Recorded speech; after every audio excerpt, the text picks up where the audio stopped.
Cuma mungkin pada saat membahas tentang COVID, saya agak kurang sependapat karena memang pengaturan soft itu bukan apa bukan hanya dari pemerintah secara umum, tapi memang ada fatwa MUI-nya, Pak. Banyak sekali orang setiap kali diingatkan supaya ayo kita kembali ke sunnah Nabi dalam sholat berjamaahnya, sekalipun ada COVID, ya kan? Mereka bilang gini, orang Masjid Nabawi aja, Masjidil Haram saja begitu. Selalu itu dijadikan dalil. Padahal kalau kita mau jujur, Pak. Ya, jadi menurut hemat saya tidak mau ribut dengan fatwa majelis ulama, ya kan? Saya yakin mereka sudah dengan ilmu yang mereka miliki. Cuma yang perlu jadi pertanyaan, kita mau mengambil sikap apa? Sikap mengikuti sunnah Nabi secara ketat, ya kan? Ataukah sebaliknya? Dan jangan salah ya Pak ya, jumlah masjid yang tidak distancing menurut pendapat saya masih jauh lebih banyak daripada yang distancing. Gitu. Silahkan Anda pergi ke daerah-daerah, ke desa-desa Pak, rata-rata masjidnya tidak distancing. So the big question is, ini sebenarnya apa sih penyebabnya? Kan gitu. Ya. Apa benar? Kayak ginilah, saya ketika mendengar Agim kena COVID, saya nonton tuh videonya, dia menerangkan dirinya kena gitu ya. Saya langsung kebayang, masyarakat akan terbelah dua. Bismillahirrahmanirrahim.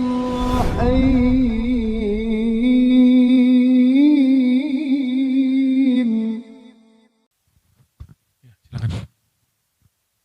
Ada satu pertanyaan lagi? Kalau ada yang menanyakan? Oh ya, silakan.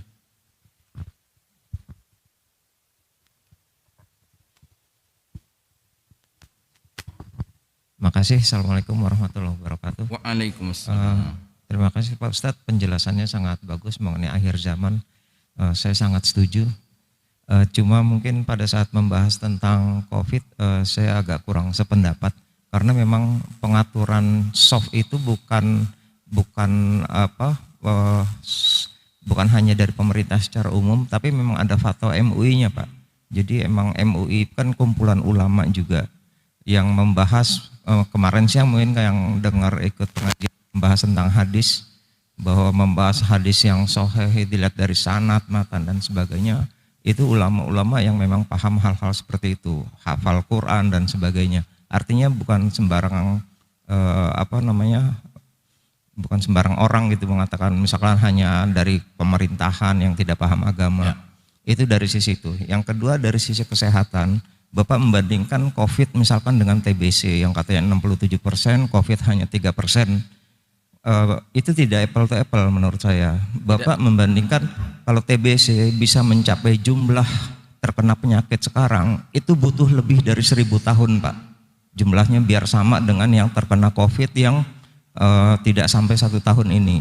Jadi sama sekali tidak apple to apple. Memang sekarang penyebarannya ini sangat kuat. Kita harus membuka mata. Kita harus juga open minded Pak, bahwa memang kenyataannya COVID ini memang cukup membahayakan. Dan penyebarannya bahkan yang terakhir, makanya bulan Desember kemarin banyak negara yang lockdown lagi, itu karena sekarang virus ini bermutasi Pak. Dia bermutasi yang penyebarannya lebih dari 10 kali lipat dari yang sebelumnya. Kayak di Inggris dia lockdown lagi 1 bulan, Perancis 3 minggu, di Italia 2 minggu. Itu karena sekarang bahkan penyebarannya lebih hebat lagi. Jadi maksud saya ini bukan main-main urusannya. Ya.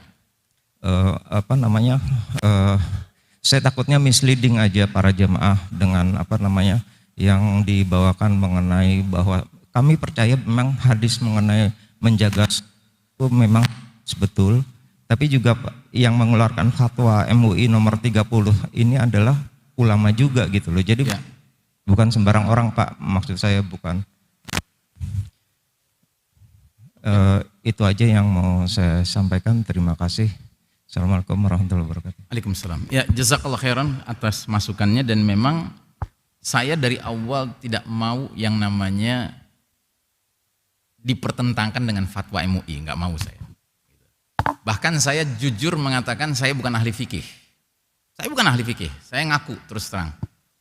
Cuman kita sebagai seorang muslim, sebelum segala sesuatunya, kita kan harus memperhatikan pesan-pesan Nabi SAW.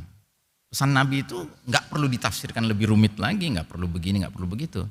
Dan jangan lupa, saya ingatkan sekali lagi, siapapun yang ada di dunia hari ini tidak bisa tidak di bawah pengaruh penetrasi dari yang mimpin dunia. Ini yang saya ingin ingatkan. Contohnya gini, banyak sekali orang setiap kali diingatkan supaya ayo kita kembali ke sunnah Nabi dalam sholat berjamaahnya, sekalipun ada COVID, ya kan? Mereka bilang gini, orang Masjid Nabawi aja, Masjidil Haram saja begitu. Selalu itu dijadikan dalil. Padahal kalau kita mau jujur, Pak, apa yang terjadi sekarang di Saudi, Pak? Anda tahu di Saudi sekarang ini, ulama-ulama yang lurus itu sebagian besar di penjara, Pak. Ulama yang lurus. Sementara ulama-ulama yang bebas bergerak itu makin hari makin terlihat ada catatan-catatannya. Salah satunya, saya nggak mau sebut nama. Anda pasti tahu kalau saya sebut namanya. Beliau ini kira-kira 3 bulan yang lalu khutbah Jumat di Masjidil Haram. Yang isinya berbunyi kurang lebih begini. Hendaknya ditinjau ulang kemungkinan negara Saudi dengan Israel rekonsiliasi. Oh, begitu selesai sholat Jumat itu, Pak, ulama-ulama yang lurus, yang selama ini diam-diam saja, nggak bisa diam, mereka mengingatkan, itu pengkhianatan. Termasuk, kita tahu kemarin ini ada fakta sebuah museum dirubah jadi masjid. Barat Kristen rame, Pak, mempermasalahkan itu. Tapi sama sekali nggak ada kita dengar ulama-ulama dari Saudi memberikan ucapan selamat atas merubahnya museum menjadi masjid. Begitu juga ada masjid di India, diambil alih sama Hindu ekstrim, dinistakan, ya, dirusak, ya. Nggak ada dari ulama-ulama Saudi itu memberikan kecaman. Gitu. Jadi saya ingin mengatakan bahwa saya tidak meragukan ilmunya para ulama-ulama itu. Saya tidak meragukan. Cuman yang saya khawatirkan adalah sekarang ini era banyak pesanan, Pak.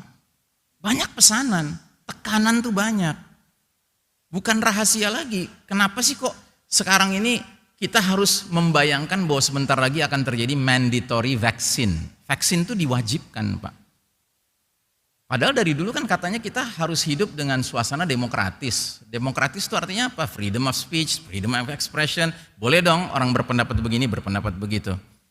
Tapi kok makin lama makin mengarah kepada satu putusan tunggal gitu. Nah, jadi menurut hemat saya tidak mau ribut dengan fatwa majelis ulama. Ya kan? Saya yakin mereka sudah dengan ilmu yang mereka miliki. Cuma yang perlu jadi pertanyaan, dalam penyusunan fatwa itu termasuk nggak pertimbangan hadis tentang perilaku Yahudi? Dibahas nggak? Dibahas nggak tentang siapa yang mendominasi dunia hari ini? Dibahas nggak bahwa yang sekarang berhak berbicara atas nama kesehatan itu siapa? Orang berimankah atau bukan orang berimankah? Gitu. Jadi hal-hal seperti ini, Pak, yang harus kita kembali kepada dasarnya, pokoknya. Gitu. Dan karenanya saya tidak punya wewenang untuk mengatakan Anda harus begini, tidak. Saya cuma menyampaikan, Pak. Saya cuma menyampaikan. Itu sama juga dengan poin kedua yang Bapak sampaikan, soal bahwa TBC dengan COVID tidak bisa apple to apple. Jelas tidak bisa apple to apple. Cuma yang saya jadi pertanyakan adalah yang agak lebih apple to apple kan dengan flu, Pak. Dengan flu lebih apple to apple. Itu TBC COVID ini. Gitu. Sementara kita waktu menghadapi flu, kita tidak mengalami yang kita alami sekarang. Terus yang kedua, kalau Bapak mengatakan ada second wave, ya, gelombang kedua bulan Desember ini dan seterusnya dengan mutasi baru dan sebagainya, saya menyarankan coba deh buka website kalangan yang memang pakar, yang mereka punya pendapat tentang urusan second wave ini. Pendapat mereka apa? Mereka bilang begini, Barat itu mengalami, Eropa, Amerika itu mengalami 4 musim, Pak. Kita kan enggak. Kita kan kalau enggak musim hujan, musim panas ya. Kalau mereka 4 musim.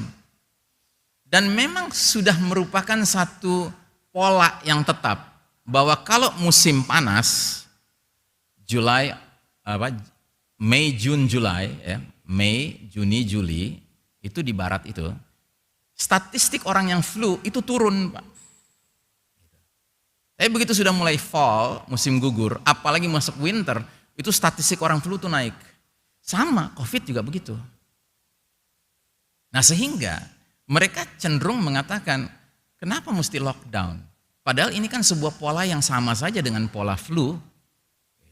Makanya saya katakan, kita dalam hal ini bisa berdebat, kita bisa berselisih pendapat, tetapi saya cenderung mari kita buka semua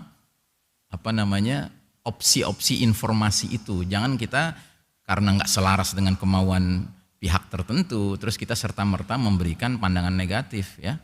Kan di mana-mana yang namanya dissenting opinion tuh ada Pak, pendapat yang berbeda dari mainstream itu selalu ada gitu. Dan kewajiban kita untuk selalu bertanya, apa iya yang mainstream pasti benar? Gitu. Padahal kita tahu yang mainstream ini punya tujuan-tujuan tertentu, tujuan bisnis, tujuan big pharma, ya kan, tujuan ini, tujuan itu banyak sekali. Gitu. Belum lagi kalau kita kaitkan dengan tujuan yang lebih mengerikan, Pak. Ya, yang pasti orang kalau kita angkat tema ini dia mengatakan, oh itu teori konspirasi. Tujuan apa? Tujuan depopulation, mengurangi jumlah populasi planet bumi ini, Pak. Siapa yang punya gagasan-gagasan seperti ini? Orang kaya raya, Pak. Kayak si oknum BG, saya nggak sebut namanya Pak ya, Anda pasti tahu lah BG kaya rayanya luar biasa. Dia yang sekarang membiayai riset-riset vaksin, ya kan? Dia jelas-jelasan di mana-mana mengatakan dia ingin dunia ini tidak sampai 7 miliar penduduknya, cukup 0,5 miliar. Berarti dia punya rancangan Pak untuk mengurangi jumlah populasi planet bumi ini. Dia maunya planet bumi ini orang-orang kaya kayak dia semua Pak. Supaya apa? Supaya resources, sumber daya alam itu yang nikmatin mereka. Orang-orang miskin, kelas menengah sebaiknya nyingkir aja lah, gitu. Ngeri Pak, ini yang mimpin dunia sekarang. Dan mereka punya akses kepada pihak-pihak yang paling menentukan sekarang di dunia ini. Itu yang ingin saya buka mata kita Pak ke sana gitu loh. Ya, bahwasanya kita terikat dengan aturan ini, aturan itu memang iya, memang begitu gitu. Cuma kan pada akhirnya kita harus memilih. Ya, kita mau mengambil sikap apa? Sikap mengikuti sunnah Nabi secara ketat, ya kan? Ataukah sebaliknya? Dan jangan salah ya Pak ya, jumlah masjid yang tidak distancing menurut pendapat saya masih jauh lebih banyak daripada yang distancing. Gitu. Silahkan Anda pergi ke daerah-daerah, ke desa-desa Pak, rata-rata masjidnya tidak distancing. Gitu. Dan uniknya di daerah-daerah seperti itu nggak ramai penyakit COVID-nya. So the big question is, ini sebenarnya apa sih penyebabnya? Kan gitu. Ya. Apa benar? Kayak gini lah, saya ketika mendengar Agim kena COVID, saya nonton tuh videonya, dia menerangkan dirinya kena gitu ya. Saya langsung kebayang, masyarakat akan terbelah dua. Mereka yang selama ini mendukung cara berpikirnya Agim, yang selalu ketat dengan 3M, pakai masker, jaga jarak, cuci tangan ya.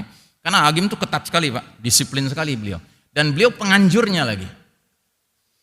Itu pasti akan mengatakan, ya inilah Agim yang udah disiplin aja kena juga. Ini sih gara-gara masih ada orang-orang yang nggak mau pakai masker, yang nggak mau ini, nggak mau distancing gitu. Kebayang sama saya tuh. Tapi sebaliknya akan ada kelompok kedua yang mengatakan, nah kan terbukti kan bahwa pakai masker, distancing bukan jaminan. Jadi korelasinya masih jadi pertanyaan besar antara pakai masker dengan tidak bakal kena. Orang udah sedisiplin beliau.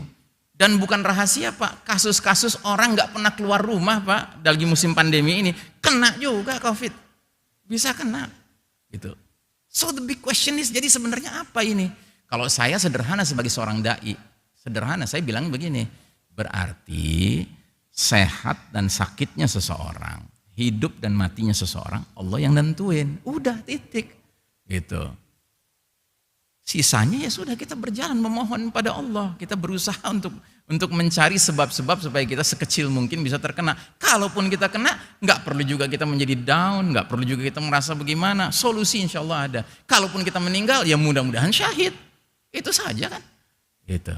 Tapi kenapa kok kayaknya sampai tatanan kehidupan beribadah kita harus berubah? Kok sampai cara bergaul? Termasuk ya, saya tuh sangat prihatin dengan kalangan kakek nenek yang nggak bisa dikunjungi sama cucu-cucunya sekarang ini. Wah itu luar biasa Pak. Luar biasa. Saya punya teman orang Betawi Pak.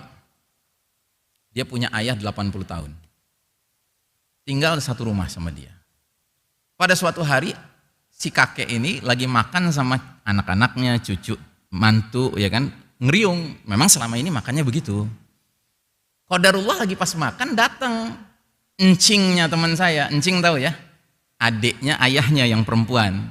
Gitu. Jadi kalau kata orang Padang tuh makciknya lah gitu, ya tantenya. Usianya 70-an tahun, nenek-nenek juga. Begitu dia datang dia bilang gini, "Bang, emang abang kalau makan kayak begini, rame-rame gini?" "Emang iya, ayah dari dulu kan begini makannya," katanya gitu. "Wah, enak banget ya. Ayah nih boro-boro bisa makan kayak gini. Kalau anak cucu mantu datang, mereka klakson dari mobilnya. Saya ke jendela depan ruang tamu. Mereka buka jendela mobil, mereka dada-dada. Saya juga dada-dada. Saya udah kayak monyet di kebun binatang," katanya. Sedih dia, Pak. Yang kayak gini, Pak, ini sekarang bermunculan, Pak. Kadang-kadang si anak yang nggak mau ketemu sama orang tua, kadang-kadang si orang tua nggak mau ketemu anak, ya kan? Padahal yang namanya orang sudah berumur, Pak, kenikmatan utamanya apa? Ngumpul sama anak cucu, Pak. Itu kenikmatan utamanya. Ibaratnya dia juga udah tahu umur dia udah nggak lama lagi. Nah, kenapa kita sebagai generasi yang masih punya orang tua nggak kita berikan hak mereka? Makanya sampai ada analisa-analisa yang sampai mengatakan this is inhumane gitu. Distancing ini inhumane, tidak manusiawi. Kita makhluk sosial. Gitu. Jadi mohon maaf ya, kita mungkin punya perbedaan, ya wajar lah berbeda, ya kan? Silahkan saja. Gitu. Yang penting kita sama-sama terus mencari, ya. Karena apa? Karena era informasi ini pada dasarnya informasi apapun kita mau cari bisa. Tinggal masalahnya kita mau atau tidak. Atau kita mau terpaku dengan satu arah informasi yang kita terima dari satu pihak saja, ya kan? Atau kita mau dengar semua pihak. Itu saya kira yang adil adalah kita dengar semua pihak, baru kemudian kita ambil sikap. Wallahu a'lam bishawab. Ya salli wa sallim